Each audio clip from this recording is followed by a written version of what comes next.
damos la bienvenida, le agradecemos el estar en el programa al contador tributarista, el doctor Ricardo Sosa. Gracias por venir y justamente queremos hablar con Ricardo. En este programa vamos hoy a tener como un espacio muy importante de tema en lo que tiene que ver con autónomos, porque se está hablando, Ricardo, de una reforma previsional, se están debatiendo puntos importantes y ya se habló o trascendió esta semana de que la reforma vendría con una unificación de trabajadores monotributistas y autónomos. Así es, en lo que trascendió se habla de unificar a los monotributistas y autónomos que hoy en día tienen una situación muy diferente en cuanto a los aportes que hacen al sistema previsional.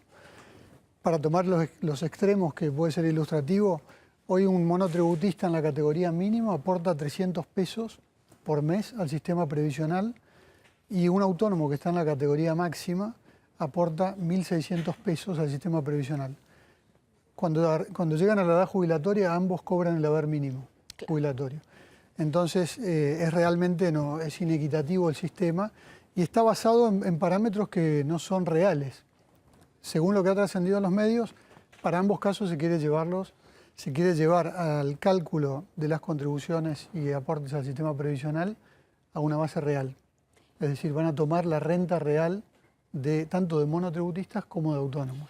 Para que la gente entienda por qué desde lo justo y necesario insistimos mucho desde hace años en que los trabajadores autónomos son los grandes olvidados del sistema previsional, Ricardo lo explicaba muy bien. El trabajador monotributista paga un aporte simplificado, un aporte integrado, ¿sí? Sí. Donde está toda la carga impositiva y la previsional en un solo aporte que es relativamente económico.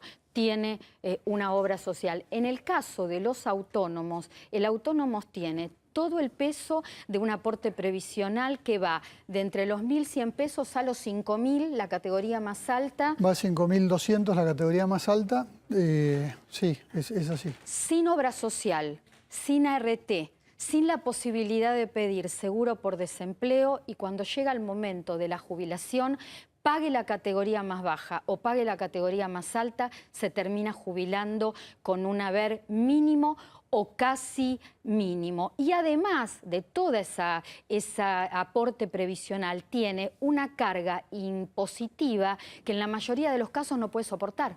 Sí, la carga impositiva es mucho más alta de un trabajador autónomo respecto a un monotributista.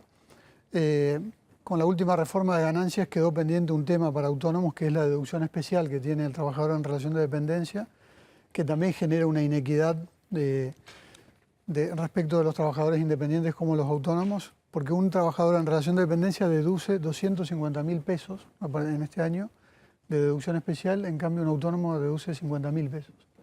Es una diferencia enorme e incrementa muchísimo la carga tributaria que tiene que soportar. Ahora, volviendo a la comparación entre autónomo y monotributista, un autónomo paga muchísimo más en total, en el conjunto de impuestos y aportes al sistema previsional. Sin tener incentivo a futuro. Sin tener incentivo, claro. Se tiene que generar su propia jubilación, sin duda. Bueno, es por esto, y yo lo hablaba con Ricardo detrás de cámara, se habla de que en el sistema previsional, en el sistema hay 4 millones de cuentapropistas, de los cuales solo están registrados o no evaden 2,5 millones. El sí. Otro 1,5 millones sí, porque no alcanza a cumplir con las obligaciones. Sí, hoy los autónomos pagan en base a una renta presunta, un 32% de la renta presunta, lo cual ya es un monto elevado porque además de eso tienen que pagar impuestos a las ganancias, ¿no? De IVA. Eso, IVA sería neutro, pero tiene una carga impositiva más alta.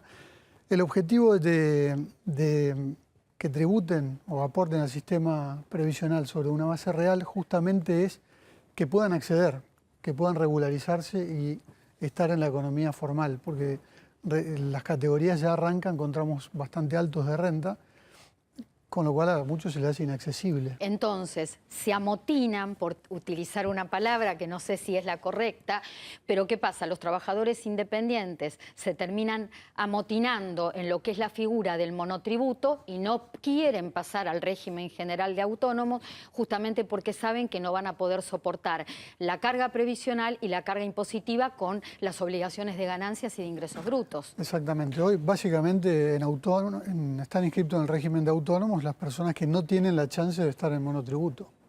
O sea, están forzadas a estar en autónomos o directamente están fuera del sistema por el costo que implica.